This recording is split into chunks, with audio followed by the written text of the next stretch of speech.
everybody, and welcome to the Paranormal Portal. I'm your host, Brent Thomas. Thank you so much for joining us today. We've got an epic show ahead, but just remember, if any of you have experiences you'd like to share, I'd love to hear from you.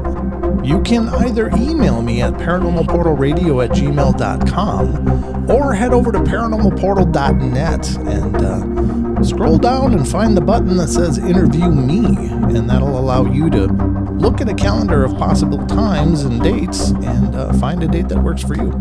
Love to hear your stories, so definitely get in touch with me.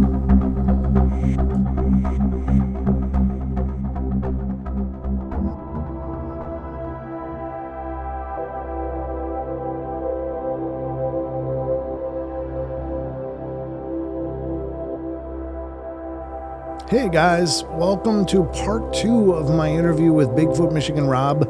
If you haven't already checked the first episode, that was released on Monday of this week, so it's just the prior episode. But here I am continuing the conversation with Rob, and we're going to dive into more of his experiences, especially his Bigfoot experience, which is, if you haven't heard it, it's really quite profound, incredible, shocking, and pretty amazing. So I hope you guys will sit back, buckle up, and enjoy the journey. But this is part 2. Again, if you haven't caught part 1, that was the episode just before this on the podcast. Just go back and listen to that, because it might tie into this this whole discussion a little better. But anyway, so I hope you enjoy the journey. All right, let's dive right into this, folks.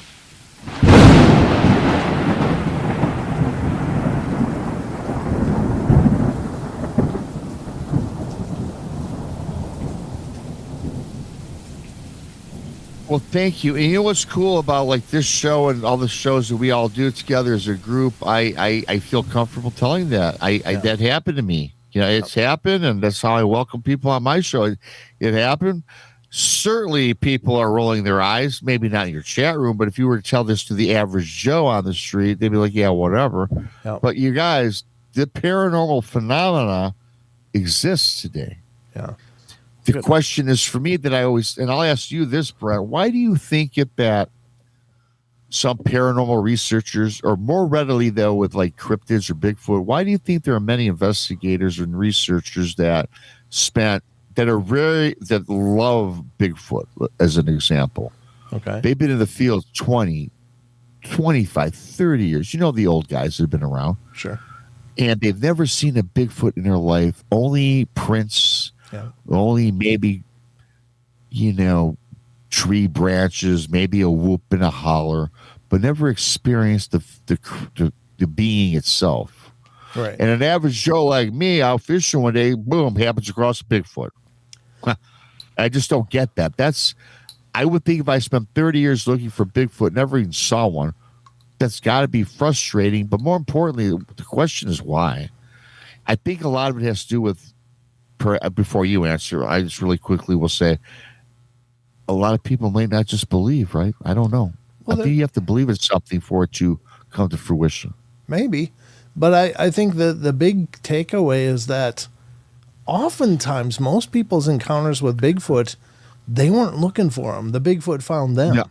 Yes, that's absolutely correct. And so I think they choose or choose not to reveal themselves to whomever, and God only knows what kind of criteria they have for that, but it's like they make the decision, and I think by virtue of looking for them, that may be probably, I mean, I think these things are intelligent, right? So they know when they're being pursued, and I think that already puts them on edge, like, why are they trying to find us? We're just trying to exist.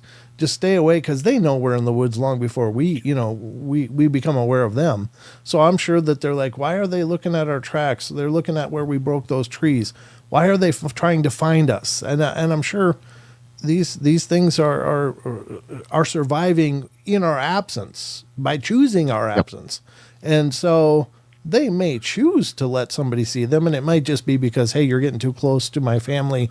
I got little ones right over here. You need to back off, or whatever. But I think by virtue of people looking for them, it may inspire more of a suspicion and fear from these things, and they won't be seen. You know what I mean?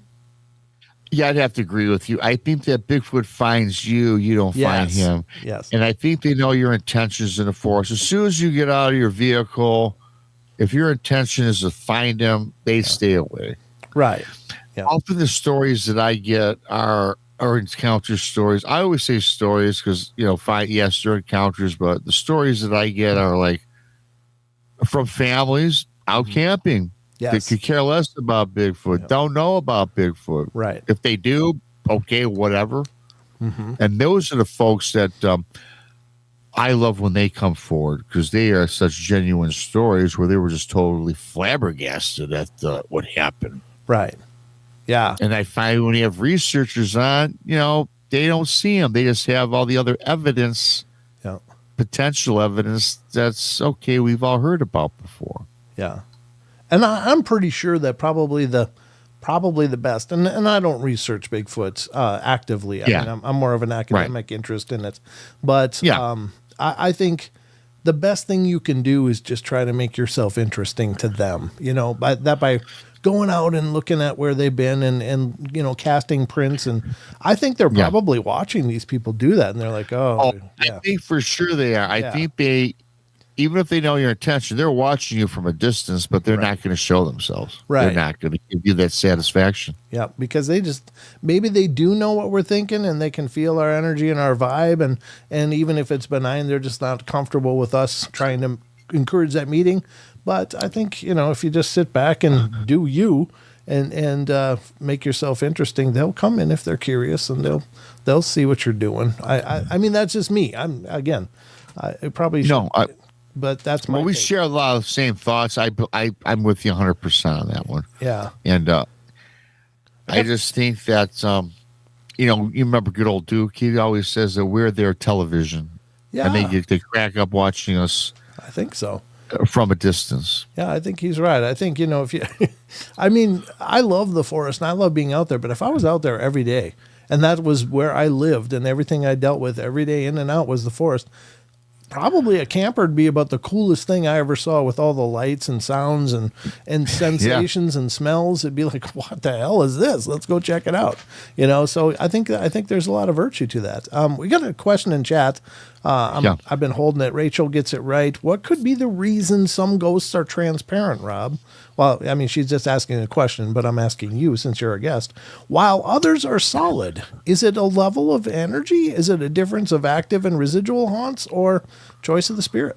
What do you think, Rob? I think maybe residual, and I also think that this. I will say this: of the ghosts that I've experienced, they've all been transparent. Okay. As far as the solid, I personally, to be honest with you, it's a little above my pay grade. The solid ghosts, I've never really even heard many of those stories. Mm-hmm. So my experiences have been transparent. And have there been a lot of accounts of solid ghosts who have been family members, though? Yeah, I've talked to a few people that have experienced that. And I think it's the perception, too, of the person that beholds it. Yes. I think if it's a long love past, a person passed on, and let's say it's your mom, your dad, I think they would present themselves in a full-bodied image. I don't think they would be transparent.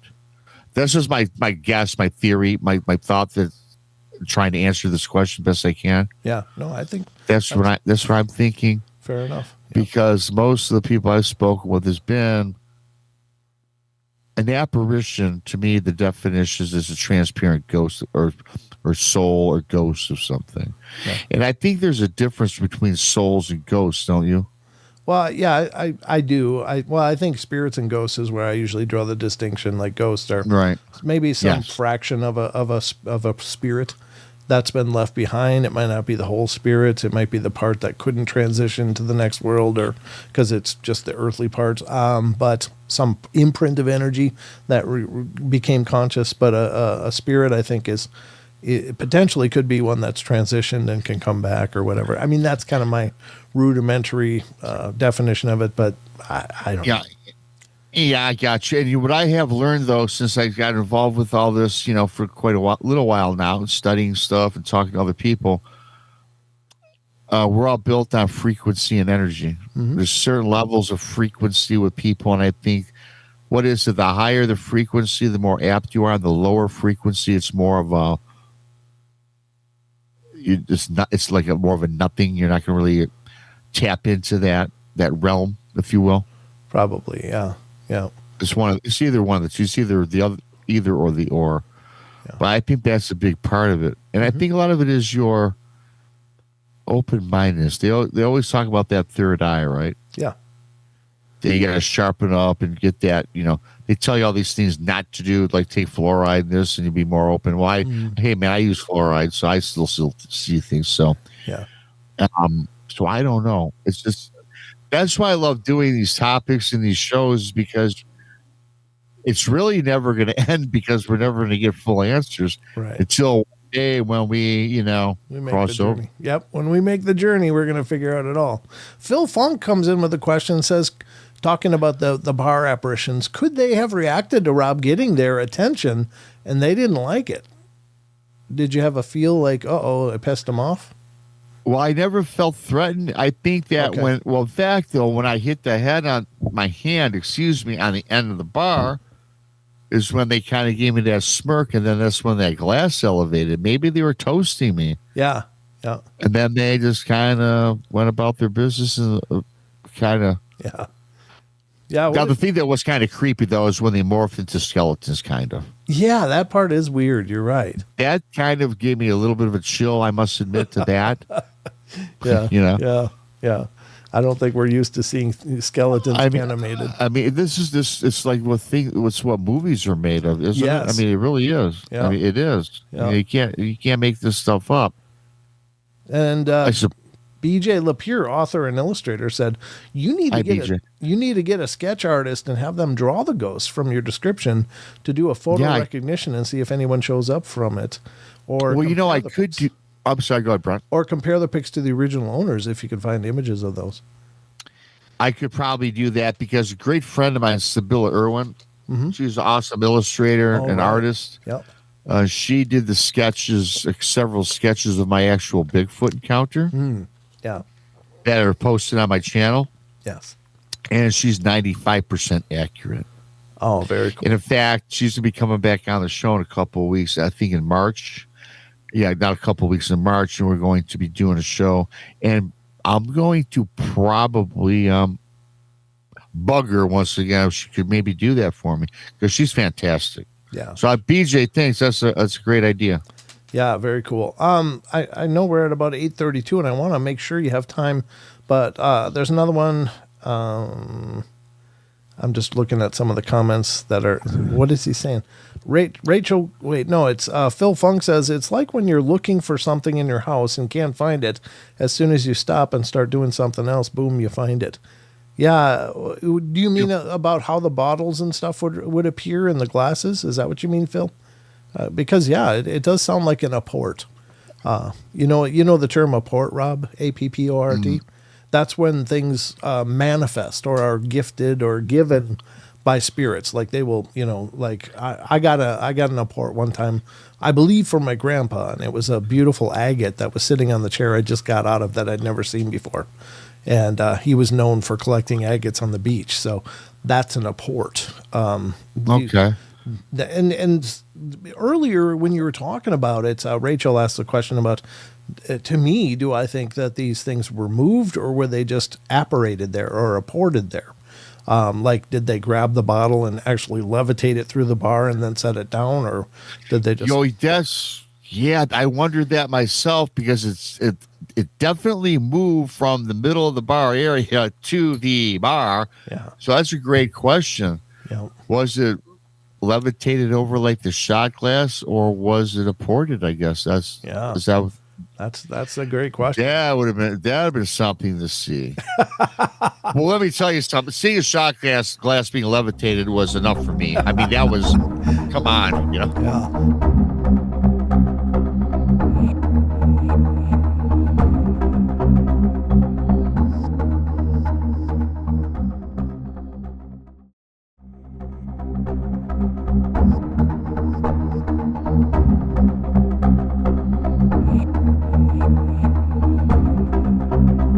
No, that's really, really cool. But I want That's to a great question, though. Oh, it is. Yeah, I don't know. Fantastic. I'd have loved to have seen that.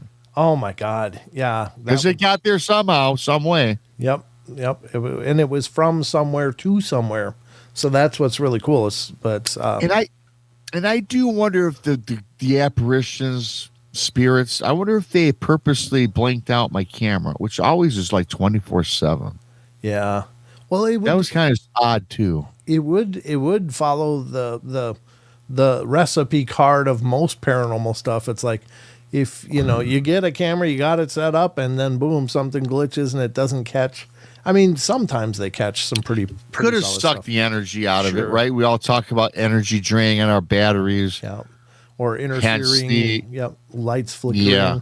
So perhaps it's an EM thing, but absolutely, yeah, hard to understand. I do want to make sure that you have time to go into your Bigfoot experience, of course. Okay, yeah, I can do that. Yeah, I could do that. We got about 25 minutes or so. Yeah, and we can get off whenever you want. But I can do it. Give you time to say your goodbyes. Yeah, I can do it. Yeah, let's start it now, and then we'll have plenty of time toward the end. Sure. So really, this is like, again, I tell you what, though, I will say this, that ghost story is, for me, that's my number one most favorite experience of my life. I really was. The Bigfoot one was quite the experience, but it's just so mixed emotions with that, right? Yeah. But I tell you what, it sent me on. Again, it didn't set me on my journey because I believe my journey started at 5 or 6. So, and this is probably, it's something that you just can't process. Today, I probably have a good handle on it. But anyways, so yeah, for those that haven't heard it, this is kind of how my channel even started. It was because of the encounter. So anyways, this was June 15th of 2018. And I told my girlfriend Cindy at the time that I wanted to take her fishing. I said, look, I rented a cabin. I rented a little skiff fishing boat. And I said, quite frankly, honey, I'm an outdoorsy type of guy. So, you want to make this relationship work. After about 2 or 3 years of dating, I do some of these things. See if you like it. It'll be fun. I said, plus it's cool. It's in Cadillac, Michigan. They have a lot of cool shops, restaurants, craft items. There's a lot of things you can do. So it's not just all about me taking you fishing, right? And plus it's a beautiful place to go. So she's like, yeah, okay. Yeah, let's just do it. I'm like, cool. So we pack up our gear. We head off to Cadillac, Michigan, which is, by the way, in Wexford County, which also backs up to the Manistee National Forest. 2 things on these locations. Wexford County is the capital of Dogman in the state of Michigan. Oh. Yes. And Manistee National Forest has many haunted and sacred grounds, which, again, I researched this. There's sections of the Manistee National Forest which goes from the west side of the state to the east side of the state, and there's a lot of bad voodoo, whatever you want to call it, that's going on there. So it's kind of weird. A lot of weird happenings with the paranormal and everything. So that's just to lay that kind of, and it's a beautiful forest, though. Absolutely beautiful. So we get to Lake Cadillac, pull up, get everything ready, get all our gear stowed away in the cabin, and the skiff, they had brought it right up to the boat. It's right at the lake shore there, and we get on this little skiff, and we're traversing about Lake Cadillac. And painting a picture of Lake, well, first of all, the day was a beautiful blue sky. It's about 10 in the morning. And for all you fishermen, yes, 10 in the morning, the worst time to go fishing. She didn't want to go fishing at 5 in the morning. So, yeah, Yeah. Which one I would have gone. But anyways, this beautiful blue sky, bright, brilliant sun is already, you can see it rising. It's already 10 o'clock. So Lake Cadillac is a big lake. Surrounding Lake Cadillac, a lot of beautiful homes, a lot of small businesses, mom and pop stores, and a little bit of industry in there, so it has everything. And again, very expansive lake. So we're out there fishing, and about an hour and a half goes by, Brent, and everybody listening, and there was nothing going on. Cindy's getting bored. Oh, this is what fishing's all about, Rob. No, it's not. Hey, just enjoy nature. Don't you enjoy? She's I'm loving the scenery, but let's move on. So I'm like, yeah. So we started exploring Lake Cadillac. So we're taking this little skiff and we're traversing again, boating, I guess you would call it, amongst the lake. Then we come across this canal, which led to another lake, which is called Lake Mitchell. Lake Mitchell is just as big as Cadillac. And I didn't even think about this lake when I was planning the trip.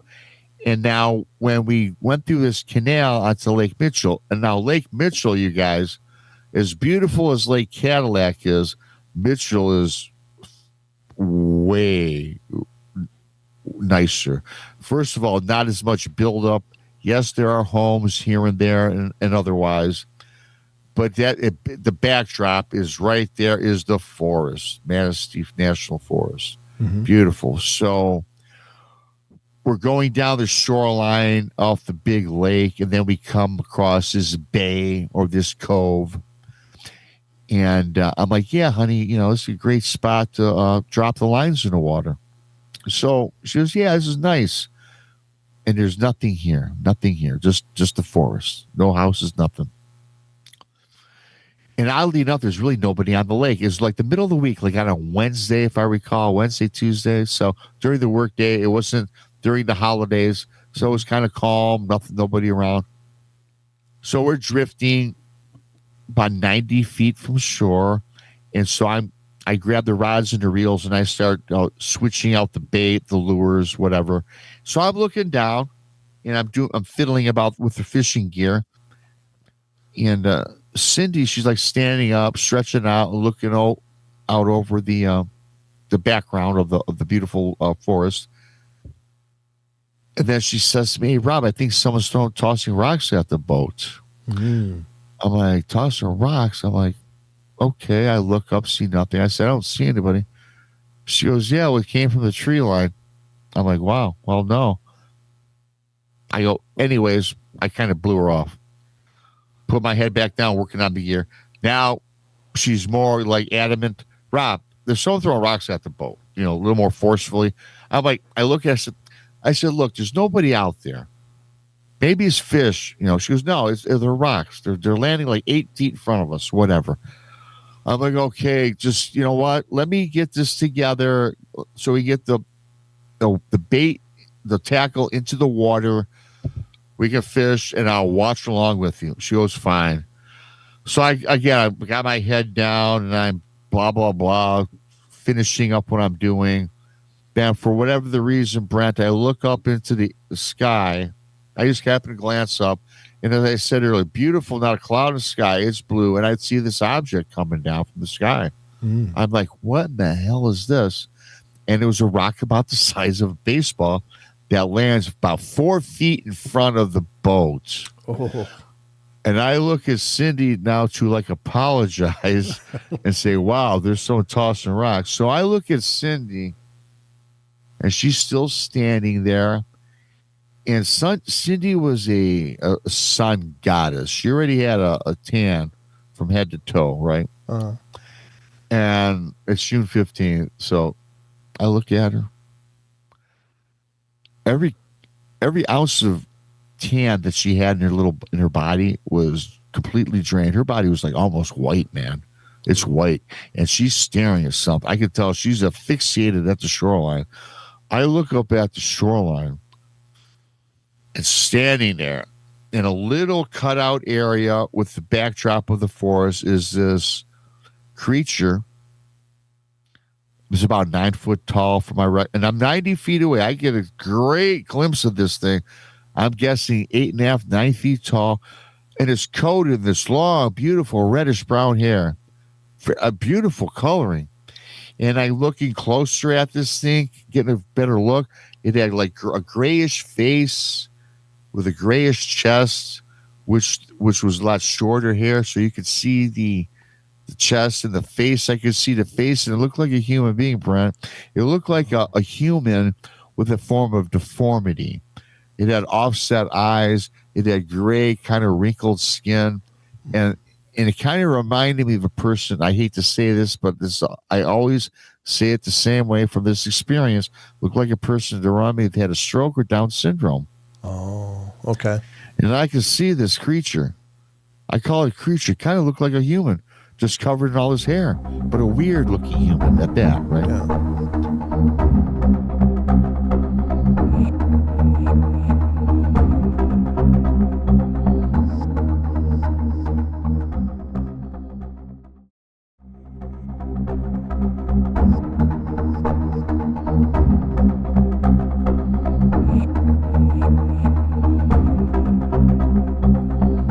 So all of a sudden we're looking, she's looking, and all of a sudden this creature, Bigfoot, whatever you want to call it, because I still don't know to this day what to call it, to be honest, rolls back his shoulders. It's like 4 foot barrel body. Okay. The head was kind of like our head too, but all that hair on there, I couldn't tell if it was back. I only say this now. I couldn't tell if it had the point, blah, blah, blah. Sure. Like everyone says, the conical head. Yeah. That old crusted gray face, it rolls back. The eyes roll back black. Now, from what I can recall, the eyes were kind of opaque, like ours, whitish, but they roll back black. That off gray skin gets very taut and it darkens. And it drops his mouth, and the jaw drops down 4 or 5 inches. Opens his mouth, and it's a huge mouth. This ball, Brent, you could drop a softball in it very easily. Oh, wow. It exposes four sets of teeth, 2 up top, which were almost like fangs almost, and 2 like bottom 2 teeth shot straight up, like some sort of incisor of some sort. And then it roars, screams, yells all in unison. And while it's very curdling sound, and in fact, it was almost, I don't want to say quite deafening, but the reverberation cast from the shoreline, it reaches the boat, and I can feel something hit me. And it hits me with a force where I take a little stumble backwards. Cindy, 5'1", 110 pounds, standing, falls into the water, falls off the boat. Now it's a skiff. It's not very tall out of the water. You really shouldn't stand on it, to be honest with you. Yeah. But she was a light person, so whatever. Excuse me. So now I know that I have to get Cindy into the boat, but I'm still fixated at this creature. But now it's transformed from that weird-looking human type into something. I always call it a demon. Yeah. That's how I always tell the story, because I don't change the story, even though today I don't think it's a demon today, okay? But I always tell the story exactly how I saw it from day one, from the 18th. So, excuse me, I'm sorry. So I go to turn to my right, but now all of a sudden, I always tell everybody listening, I always paint the picture of the beautiful green scenery, the blue sky, the orange sun, the beautiful red color of this creature. Now everything, I'm looking through a filter now.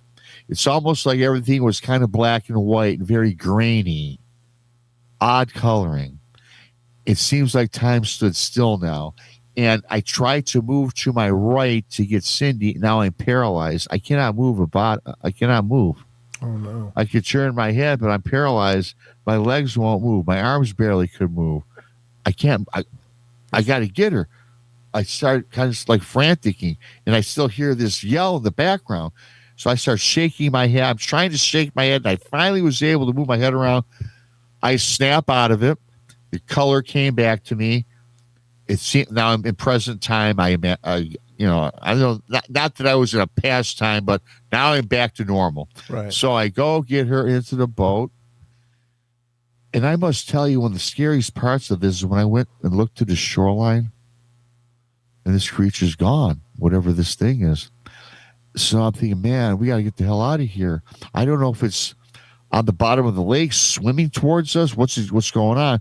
So I turned, I fire up that little small horsepower motor or whatever was on the back of it and sped the hell out of there.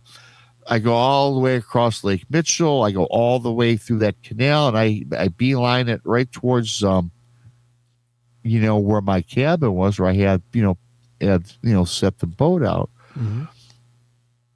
In fact, I don't get to the cabin because I remember looking for a public beach area where I pulled up. Okay. And I pulled up and I got out and she's shivering. I put a blanket on her. She goes, let's get out of this boat. Let's go walk somewhere. So we start walking. We get into the town a little bit in, and there's this bar restaurant. I'm like, thank God, I got to sit down. So we get in there. It's maybe about 12:30, so it's lunch hour. Thankfully, though, Brent, and everyone listening, when I got into the bar, there was nobody really in there. Off to the right, I think there was a couple sitting at the bar doing their thing. And to the left, there was a bunch of tables. So me and Cindy, we get the furthest table in the corner that away from everybody where we could get to. We go back, sit down. The barkeep, the barmaid, bar lady, nice woman comes up. Hey, y'all, blah, blah, blah. Hey, what's happening? What y'all getting? So, what y'all having, I should say. And Cindy, not a drinker. Didn't drink, didn't smoke, nothing. She says to the waitress, I'll have a shot of Jack Daniels and a bottle of Bud Light. And I'm thinking, yeah, she's shell-shocked. Yeah. Unless she's a closet drinker and I don't know about it, right? So, Sure. So the waitress looks at me and she says, what do you have? I said, I'll take the same, but make mine a double. Yeah. So wow. CD and I are still looking at each other, and we're just looking at each other, bro. We're not speaking a word. I think we're waiting for the drinks. Yeah. The waitress comes back, puts the shot in front of Cindy, the bottle of Bud, gives me 2 Buds and 2 shots, and Cindy takes that shot of Jack Daniels down like a champ, takes that bottle of Budweiser, Bud Light it was, drinks washes it down like she'd been drinking for 30 years. Yeah. I do a shot, drink my beer. She says that she finally says to me, honey, what do you think that was? And then I said, honey, I don't know. What do you think it was? And then she says, now bear in mind, she and I never spoke about Bigfoot in our lifetime. Right. She goes, I think maybe it was that creature Bigfoot. And I says, I think maybe it was. Wow. But then she says, should we call I don't know, the cops, the DNR? I go, no. No. No. No, we're not. Yeah. I mean, no, how do you explain such a thing? I'm telling her. She goes, yeah, you're probably right. Yeah. So unfortunately, that kind of wrecked the rest of the weekend. So we drove home. But I will tell you this, that we got, and again, remember I told you earlier in the show that I never used YouTube for anything. Yeah. So we went online. We're typing in Bigfoot on the computer, Bigfoot, Bigfoot, paranormal, demons. And I'm surfing now YouTube now, and I found some stuff. But nothing satisfied us. There was nothing matched up to what we saw. No good pictures, as you know, Brent. Sure. Plenty of demon pictures, but they weren't even like what it meant. It was nothing what I saw. So we're just like, wow, So we're just, we're trying to figure out what is it that we saw. Mm-hmm. So anyway, Cindy's mom hated me because I owned a bar and I was, according to her, the devil. Oh, okay. Right. Yeah, did not like me every time. And Cindy lived with her mom. We didn't live together or nothing like that. We were, Sure. Blah, blah, blah. So Cindy's mom calls me, and she never calls me, hates me, Hey, Rob. I go, yeah. I just wanted to tell you that Cindy passed away early this morning. I'm like, what are you talking about? I guess she had a heart attack. Oh. I'm like, what? A heart attack? That don't sound right. She goes, yeah.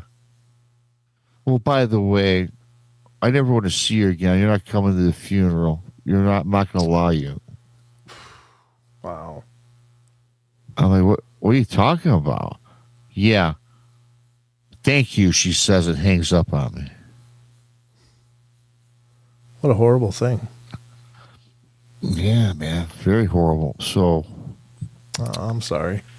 yeah. So, gosh, that's like, so to this day, her death's a mystery because as I'm not a family member or husband, I don't even know how she died, dude. Yeah. And I tell you right now. And so I started blame. So I started to blame it on this Bigfoot creature. This thing, when we got hit with that sound wave or whatever. And again, I know nothing about Bigfoot. I don't know what it is. I don't even know about infrasound. I don't know about anything. I just blamed it on this demonic looking creature. Sure. And I was calling my buddies, let's go hunt this thing down. Cause I know some hunter friends. Mm-hmm. Rob, what the hell are you talking about? Calm down. You're acting crazy. Called me down. Didn't go back. Obviously I didn't go back looking for it, but I got in a dark place, man. Can you hear me? Yep. I can hear. I got in a very dark place. So I owned the bar again, still at this time. Right. I went and I saw my bar manager, man. And I says, here are the keys. I'm not coming back for a while. I got to take care of something that I have to figure out. What do you mean, man? I go,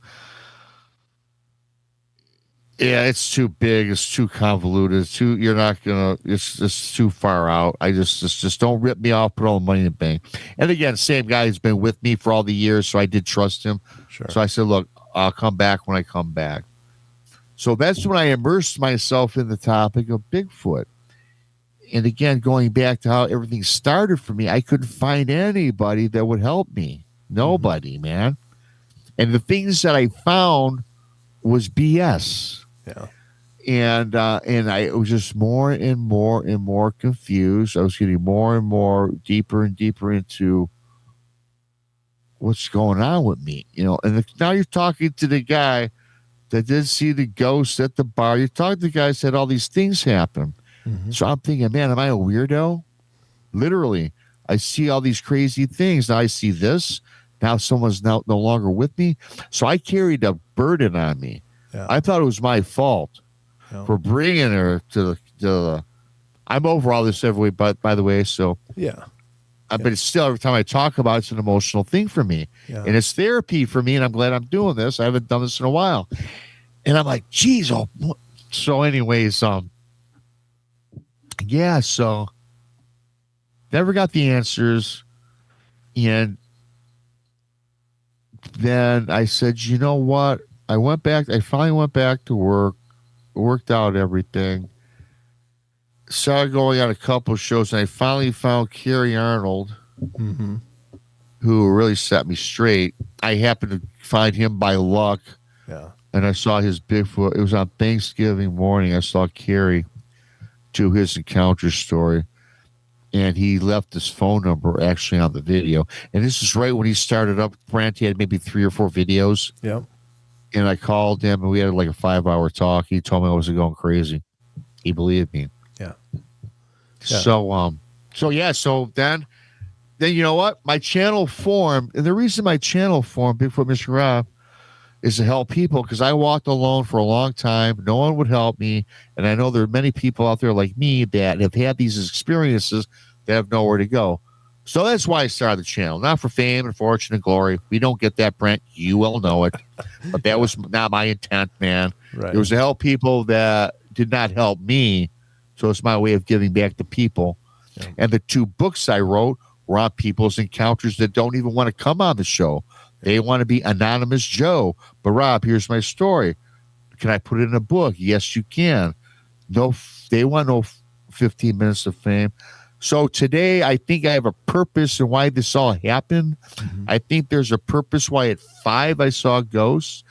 I think there's a purpose why I saw the shadow people, the bar experience, and ultimately the Bigfoot and the unfortunate demise of Cindy, because I think that's my purpose. That's what I'm supposed to do that today. Yeah. And that's why I love what I do, because it's not that I want to be in the back of a mic and just be high. I'm Mr. Host, because I feel I help people. That's why I do what I do, man.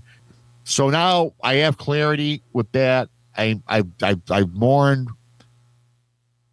The only mystery in my life, Brett, why she died. That's all I want to know today.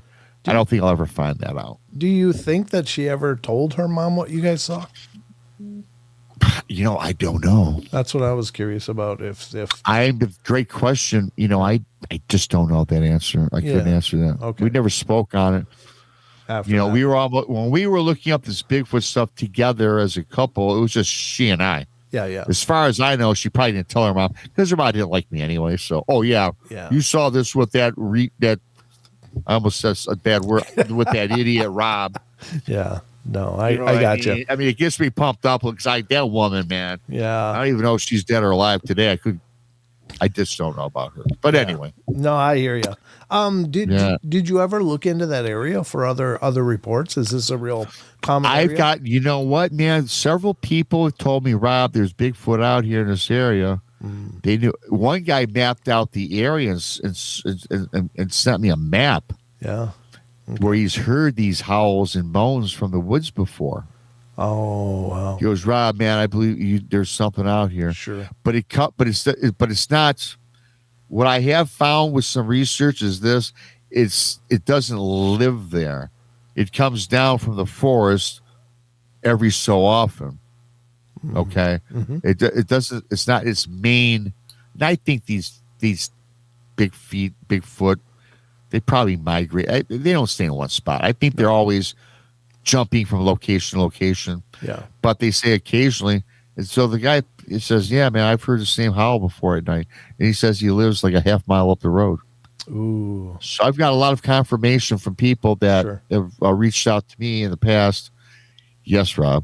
They're here. Wow. They're here. Yeah. Well, it sounds like, it's almost an incredibly aggressive encounter, because it chose to make itself known to you. I mean, and to intimidate you guys, and whereas it could have just been invisible and just watched if it was just a curiosity thing, but it was just maybe something more. Who knows? It's all speculative, but I really appreciate you coming on and talking about all this. I'm glad I came on, finally, to see your audience, and you have a great audience and stuff like that, and you're an awesome guy. And all right. Well, thanks again, Rob. Please let everybody know where to find you in case they're not familiar with your show. Yeah.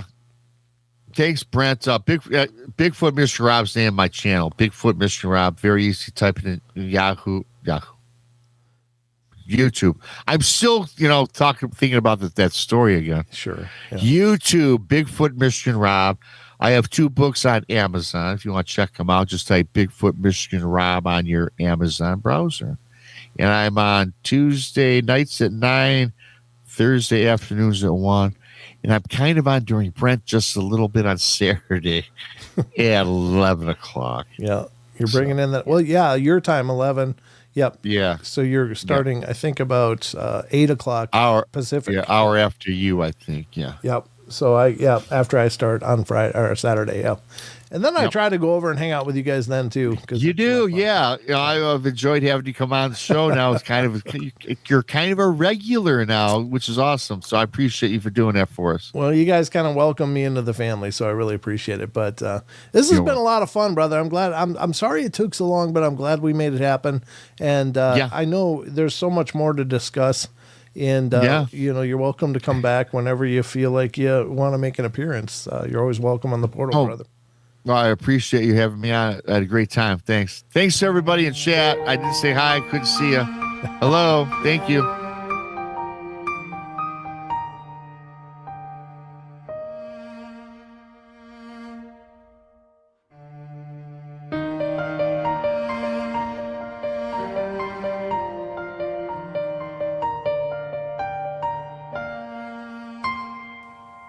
All right, everybody, that's going to wrap it up for us today. So hope you guys enjoyed the show, and thank you again so much for all your love and support. And remember, if you want to follow the Paranormal Portal, probably the easiest way is to head over to paranormalportal.net. And that's the homepage for the Paranormal Portal. And you'll find links to all of our different social media and sites and information about the shows, including our YouTube channel, which is youtube.com/paranormalportal.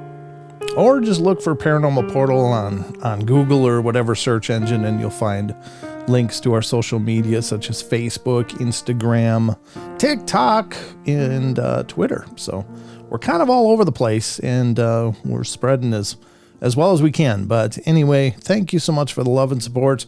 You all take care, and remember, we love you all. Be good, be kind, be nice. Take care of each other, help each other out, find the magic in every day, and remember to laugh as much as you can. Until next time.